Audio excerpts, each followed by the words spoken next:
la République populaire de Chine et la Fédération de Russie. Ensemble, elles forment l'axe central du pouvoir en dehors du monde occidental. La Chine est la seule à pouvoir rivaliser économiquement avec les États-Unis ou l'Union européenne, tandis que la Russie possède le plus grand arsenal nucléaire mondial. Bien que les deux nations et leurs dirigeants respectifs portent souvent leur regard dans des directions opposées, Xi Jinping vers l'Indo-Pacifique et Vladimir Poutine vers l'Europe et le Moyen-Orient, ils aiment tous deux décrire leurs relations comme une sorte de symbiose. Ils sont plus que de simples alliés. Ils sont unis dans la poursuite d'une vision globale qu'ils ne pourront peut-être réaliser qu'en travaillant ensemble. Mais il n'est probablement pas surprenant de dire que lorsque deux dirigeants mondiaux tout-puissants font équipe, ils ont tous les deux tendance à croire que c'est eux qui devraient en être aux commandes. Sous le vernis de calme et de sang-froid de la coopération géostratégique, la relation entre la Chine et la Russie est une danse très délicate. Et comme dans toute autre danse, il faut quelqu'un pour mener et quelqu'un pour suivre. Que ce soit par courtoisie ou pour tenter de présenter un front uni face à leurs adversaires communs, c'est un problème que Moscou et Pékin essaient d'ignorer. Mais il est plus clair que jamais que la puissance derrière cette relation ne va que dans un seul sens. Sans limite. Donc, au début de cet épisode, nous devons introduire une précision très importante. Si l'on suit strictement les règles géopolitiques telles qu'elles sont écrites, la Chine et la Russie ne sont pas alliés. Cela est principalement dû aux décisions prises à Pékin, où en fait la Chine n'a qu'un seul allié militaire officiel, la Corée du Nord. Mais l'alliance entre la Chine et la Corée du Nord ne signifie pas que les deux parties s'entendent toujours, ni même qu'elles s'entendent la plupart du temps, et l'absence d'une alliance officielle entre la Russie et la Chine n'a aucune incidence sur la capacité des deux nations à coopérer. Pékin et Moscou entretiennent l'une des relations les plus étroites entre grandes puissances, comparable à celle entre les États-Unis et le Royaume-Uni. La Russie dépend de la Chine, son premier partenaire commercial, tandis que la Chine dépend de la Russie comme de son principal fournisseur d'énergie. Ils sont deux des 5 membres permanents du Conseil de sécurité de l'ONU, co-capitaines de l'alliance BRICS et membres principaux de l'Organisation de coopération de Shanghai. Ils travaillent ensemble pour poursuivre une vision largement cohérente du monde, dans laquelle les États-Unis et l'Europe sont contrebalancés. Le dollar américain n'a plus la même puissance, et le monde entre dans une dynamique que les deux nations qualifient de multipolaire. Un monde dans lequel plusieurs nations puissantes, dont la Russie et la Chine, peuvent toutes exercer leur pouvoir et leur influence en tant que quasi-égales, tout en atteignant la domination dans leur région immédiate. Ces deux pays se soutiennent mutuellement dans les bons et mauvais moments. Lors de l'invasion de l'Ukraine par la Russie, Moscou a survécu grâce au soutien économique, au flux de composants industriels, de biens de consommation et à la couverture diplomatique de la Chine. La Chine a ainsi profité des sanctions occidentales contre la Russie, tirant avantage des opportunités abandonnées par d'autres pays. Officiellement, les deux pays parlent d'un partenariat stratégique sans limite. Cette expression ne veut pas vraiment dire grand-chose dans le langage officiel du droit international et de la diplomatie, mais comme signal au reste du monde, elle a très bien fonctionné pour Poutine et Xi. Les deux ont d'abord déclaré ce partenariat en février 2022, le même mois où la Russie a lancé son invasion de l'Ukraine, ce qui rendait plutôt difficile de mal interpréter le message qu'ils voulaient faire passer. Depuis lors, la Russie et la Chine se sont appuyées l'une sur l'autre, alors qu'elles sont devenues ouvertement plus conflictuelles, plus audacieuses dans leur tentative d'exercer du pouvoir et de l'influence à l'étranger, et plus préoccupées de construire des réseaux financiers et des chaînes d'approvisionnement militaires capables de résister à l'influence occidentale. Il existe encore, bien sûr, des contraintes pratiques. La Chine ne peut pas soutenir l'invasion russe au risque de sanctions mondiales et de détérioration de ses relations commerciales, tout comme il est peu probable que la Russie apporte, par exemple, un soutien de bombardiers stratégiques à une invasion hypothétique de Taïwan. Mais la plupart du temps, la Russie et la Chine sont bien alignées sur une vision stratégique globale, et aucune des deux nations n'est particulièrement intéressée à s'immiscer dans les affaires de l'autre lorsque ce genre de comportement n'est pas nécessaire. Nous avons jusqu'ici décrit la relation sino-russe vue de l'extérieur, notamment du point de vue de l'Occident. À New York, Paris, Berlin ou Tokyo, il n'est guère surprenant que la relation entre Moscou et Pékin soit perçue comme une menace pour un ordre mondial plus large. Comme l'a expliqué un spécialiste de la Russie de l'équipe de Warfront, la Russie et la Chine sont aujourd'hui plus alignées stratégiquement que le Japon impérial et l'Allemagne nazie au début de la Seconde Guerre mondiale. Mais réduire la Russie et la Chine à des caricatures et les présenter comme les deux moitiés d'une menace antagoniste et malveillante envers le bloc occidental est une erreur qui tend à éliminer tout ce qu'il y a de vraiment intéressant. En observant ces deux pays de l'extérieur, on risque de manquer des détails subtils. Mais même les analystes occidentaux qui prennent vraiment le temps d'observer peuvent décrire une version bien plus complexe de la relation entre la Russie et la Chine. Sous tous les échanges chaleureux entre Poutine et Xi, il y a une dynamique que le chercheur Yu Ji, spécialiste de la Chine, explique via Chatham House dans une analyse publiée en mai dernier. Je cite « La géopolitique est rarement motivée par la chaleur personnelle ou une bromance politique. Elle résulte d'intérêts stratégiques, de calculs de puissance et de priorités nationales. » Concernant l'intérêt stratégique, nous avons déjà évoqué comment la Chine et la Russie sont largement alignées. La résistance à Washington, à l'OTAN et au bloc occidental, la collaboration au sein de blocs alternatifs comme le collectif BRICS et des priorités communes telles que la dédollarisation et l'établissement d'un ordre mondial plus multipolaire. Aucun des deux pays ne semble non plus voir d'intérêt à marcher sur les plates-bandes de l'autre. Pour la Russie comme pour la Chine, considérer l'autre comme ennemi serait un vrai casse-tête, les contraignant à délaisser d'autres priorités géostratégiques et à affronter la menace mutuelle. Mais même si les deux pays partagent une frontière terrestre d'environ 4200 km, leurs intérêts stratégiques commencent à diverger simplement en raison de la géographie. La Russie voit l'OTAN, surtout ses membres européens, comme sa principale menace, notamment durant la seconde administration Trump à Washington. La Russie persiste à dépeindre la Grande-Bretagne comme un grand méchant caricatural, alors que l'armée britannique, mal dirigée politiquement, aurait déjà du mal à projeter sa puissance jusqu'à l'île de Man. Outre cette rivalité, la plupart des intérêts géopolitiques majeurs de la Russie sont orientés nord-sud, notamment dans le Caucase, l'Asie centrale et le Moyen-Orient. La Chine voit les États-Unis comme son principal rival géostratégique dans le Pacifique, leur influence passant par des partenaires comme le Japon, la Corée du Sud, l'Australie et les Philippines. Ailleurs, la sphère d'influence immédiate de la Chine englobe le Myanmar, l'Indonésie, le Pakistan et d'autres nations étroitement alliées, tout en se heurtant à une menace venant de l'Inde, un pays qui gagne progressivement en puissance, mais qui est encore loin de pouvoir défier directement la Chine. Enfin, il y a Taïwan, cette épine irritante pour la Chine qui devra être réglée avant qu'elle ne puisse vraiment agir en superpuissance ailleurs. En résumé, ces priorités russes et chinoises sont presque incompatibles. La Chine va dans un sens, la Russie dans l'autre. Même là où ils se croisent qu'au plus, comme en Afrique subsaharienne, il s'agit de pays sans priorité majeure pour Pékin ou Moscou, et parmi les pays vraiment importants pour l'un, l'autre reste généralement en retrait. Cela offre quelques avantages si les deux pays veulent éviter de se gêner, mais limite aussi certaines possibilités de partenariat stratégique. Il y a aussi la question du rapport de force, où la relation entre la Russie et la Chine traverse une phase un peu délicate. La Chine est très clairement une puissance émergente en pleine ascension, un pays qui n'a jamais eu autant d'atouts qu'aujourd'hui. L'armée chinoise est l'une des plus avancées technologiquement et domine des secteurs mondiaux comme les véhicules électriques et la production de terres rares. Le pays compte plus de 130 villes dont la population dépasse chacune 1 million d'habitants et beaucoup d'entre elles se sont récemment imposées comme des métropoles futuristes étincelantes. La Russie est gouvernée par des élites politiques qui regrettent la chute de l'Union soviétique et souhaitent retrouver la gloire de leur jeunesse. Bien sûr, ils n'aiment pas particulièrement admettre l'idée plus profonde selon laquelle la Russie est un empire en déclin et l'ombre de ce qu'elle était autrefois. Mais à en juger par les signes extérieurs, la direction russe semble aussi le croire. En réalité, cependant, l'idée que la Chine gagne en puissance tandis que la Russie en perd ne nous renseigne pas forcément sur la dynamique que partagent ces deux pays.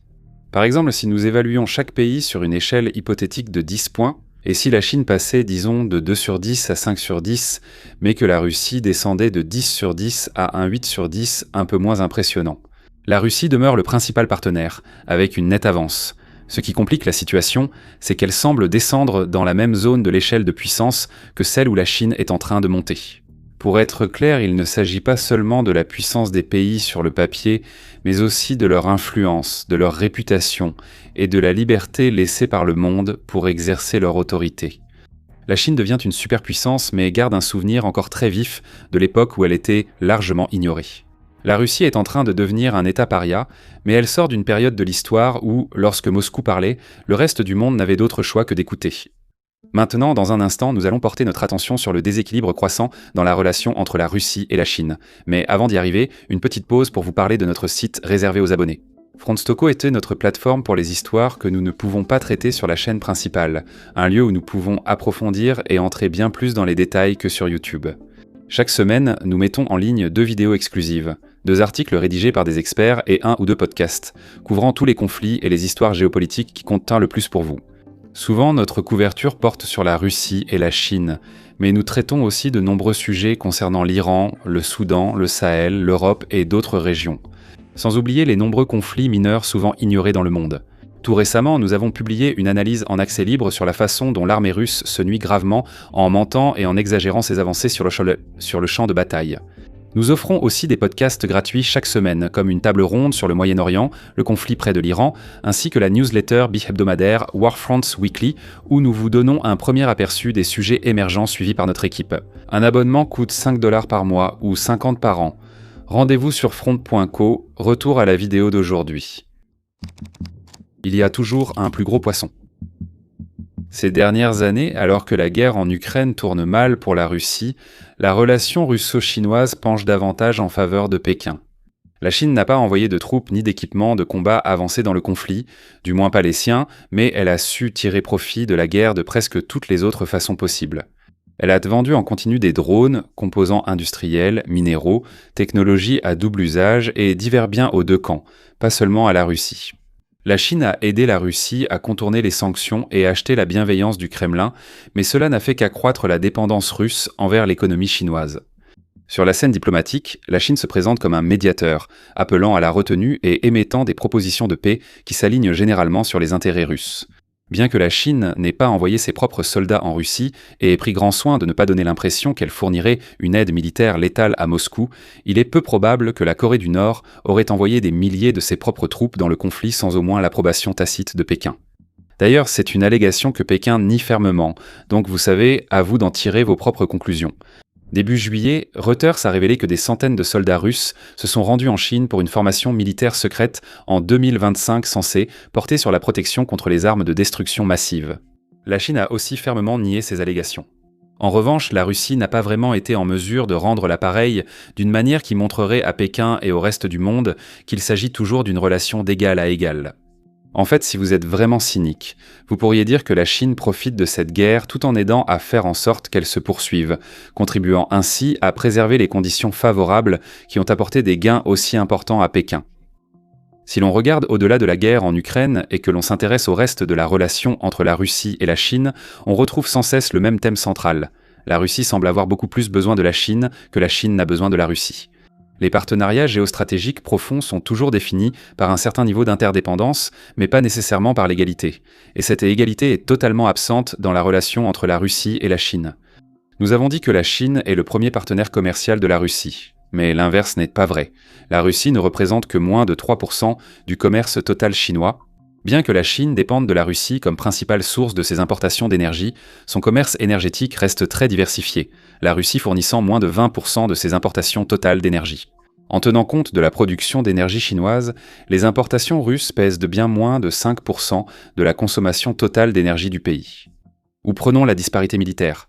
La Russie devance la Chine dans exactement 2 domaines, son arsenal nucléaire et son expérience au combat.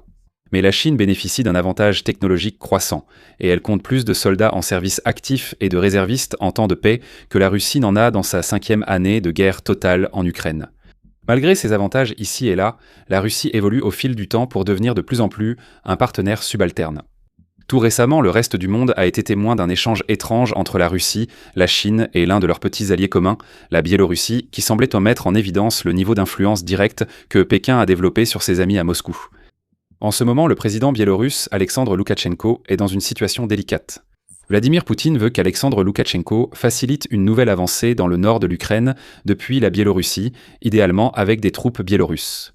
Mais Alexandre Loukachenko sait que s'il fait cela, ou même si, pour prendre un exemple récent, il ne parvient pas à couper les émetteurs radio qui facilitent les frappes de drones russes lorsque l'Ukraine lui dit que ces émetteurs doivent être coupés, alors l'Ukraine dévastera la Biélorussie sans grande difficulté. Alexandre Loukachenko s'est récemment rendu en Russie pour un voyage très inhabituel, une réunion de 2 jours avec Vladimir Poutine, non à Moscou, mais dans la résidence ultra-fortifiée de Valdaï. Le contenu de la discussion entre Vladimir Poutine et Alexandre Loukachenko reste inconnu. Aucune photo, compte-rendu officiel ou indice n'a été diffusé. Les observateurs internationaux estiment qu'Alexandre Loukachenko était probablement sous pression pour autoriser une offensive depuis la Biélorussie. Très probablement, il a été confronté au style de négociation, disons, unique de Vladimir Poutine, qui est connu pour donner des conférences de plusieurs heures sur des siècles de griefs historiques russes afin d'illustrer ses arguments. Encore plus intéressant que la réunion de Valdaï, c'est ce qu'Alexandre Loukachenko a fait après. D'abord, il est retourné à Minsk un peu, mais ensuite il est remonté dans son jet et s'est envolé vers Pékin, où il a eu une audience personnelle, organisée à la hâte, avec Xi Jinping lui-même, pendant pas moins de 3 heures. Dans ce cas, la réunion était un peu plus préparée pour la presse, mais elle n'était pas prévue à l'avance. Il est rare, bien sûr, qu'un homme dans la position de Loukachenko se présente à la porte d'une superpuissance mondiale et obtienne plusieurs heures du temps personnel de son dirigeant sans avoir pris de dispositions préalables importantes. Mais pour Xi Jinping, il est extrêmement inhabituel que Loukachenko obtienne une audience de ce genre. Cependant, ces zones d'ombre s'éclaircissent si l'on considère l'importance de la Biélorussie pour la Chine, à la fois comme producteur clé d'engrais et matériaux essentiels, mais aussi comme centre d'investissement, commerce et logistique chinois. La Chine a investi beaucoup de temps et d'argent en Biélorussie, et, comme pour le Myanmar ou le Pakistan, elle refuse de voir ses investissements réduits à néant pour des raisons contraires à ses intérêts. Plus révélateur encore, Pékin a publié un compte-rendu officiel, contrairement à la Russie. Dans le document de Pékin, le ministère des Affaires étrangères a réaffirmé le soutien de la Chine à la souveraineté, l'intégrité territoriale et l'indépendance de la Biélorussie. C'est un langage diplomatique classique, mais ici, le sous-entendu est évident. Si Poutine a vraiment fait pression sur Loukachenko, c'est la Chine qui l'envoyait promener aux yeux du monde entier, avec un clin d'œil et un signe de tête. Et ce n'est pas le seul exemple récent où la Chine a joué les troubles-fêtes et exercé en quelque sorte un droit de veto informel pour empêcher la Russie de bousculer un pays longtemps considéré comme un État vassal. Le Kazakhstan subit des pressions de Moscou pour renforcer son soutien, tout en dépendant des terminaux russes pour exporter son pétrole brut. Alors que s'associer à Moscou devient difficile et que les infrastructures pétrolières russes sont souvent détruites, la Chine est intervenue pour relâcher la pression. Les récents développements du secteur énergétique kazakh indiquent que la Chine cherche à ouvrir une nouvelle route pétrolière vers des raffineries chinoises et des débouchés alternatifs en Azerbaïdjan plutôt qu'en Russie. En plus, les nouveaux oléoducs vers la Chine exigeront des améliorations des installations russes. Plus largement, le Kazakhstan développe sa coopération économique et stratégique avec la Chine au moment même où il la réduit avec la Russie, notamment parce que Pékin traite ses partenaires kazakhs avec un peu plus de dignité que Moscou. Même les puissances extérieures voient la Chine comme le partenaire dominant de cette relation. Les États-Unis réduisent leurs forces en Europe et ont déjà quitté des pays comme la Syrie, où ils dissuadèrent la Russie, pour se recentrer sur l'Indo-Pacifique, où la Chine est la principale menace. L'Europe relance son réarmement face à la Russie, vue comme la menace immédiate. Cependant, à long terme, les stratégies supposent que la Russie déclinera, poussant l'Europe à se concentrer ensuite sur la Chine. Des indices en Chine suggèrent que Pékin souhaite renforcer ses revendications sur certaines zones de Sibérie russe, non pour agir maintenant, mais pour rappeler à la Russie quelle est sa place et peut-être poser les bases d'une annexion d'ici 10 ou 20 ans. Pour l'instant, cela reste une information reléguée en dernière page, et c'est bien normal. Ce n'est certainement pas quelque chose que les hauts responsables du PCC mettent en avant. Au contraire, c'est une idée qui est évoquée de façon intermittente dans des articles universitaires, des forums et d'autres espaces qui ne représentent pas la politique officielle de l'État chinois, mais qui sont autorisés à exister et à débattre de ces sujets parce que les censeurs chinois le permettent explicitement. En substance, ces contributeurs chinois soutiennent que Pékin devrait faire à Moscou ce que Moscou a fait à Kiev. Envahir et annexer une partie de la Sibérie, où les défenses russes sont faibles, permettrait à la Chine d'accéder à des réserves de pétrole, de gaz, d'eau douce pour le Nord, à des terres rares et davantage. Encore une fois, il ne s'agit pas d'un plan ou d'une priorité officiellement reconnue par la Chine pour l'avenir. Au lieu de cela, c'est une idée qui a été autorisée à circuler de plus en plus fréquemment dans le discours chinois, de la même manière que tant de politiques provocatrices peuvent être partiellement normalisées bien avant d'être adoptées par l'État lui-même. Sur le plan géopolitique, il est trop tôt pour considérer la Russie comme insignifiante. Moscou détient encore le plus grand arsenal nucléaire mondial. L'Europe considère presque unanimement Moscou comme une menace stratégique mortelle, et alors qu'un nouveau point chaud mondial se développe dans le Haut-Arctique, la Russie sera impatiente de faire valoir sa puissance. Dans la relation bilatérale entre la Russie et la Chine, la Russie est passée de partenaire senior, plus expérimenté, à partenaire presque égal, puis à partenaire junior. La position de la Russie se dégrade chaque année, Sa dépendance envers la Chine augmente et elle ne paraît pas avoir les moyens d'inverser cette tendance. Quant à savoir si la Chine voudrait un jour transformer la Russie en quelque chose de plus proche d'un État vassal, nous ne pouvons pas l'affirmer avec certitude, mais si cette trajectoire actuelle se poursuit suffisamment longtemps, il semble que c'est là que Moscou se dirige. Merci de votre attention.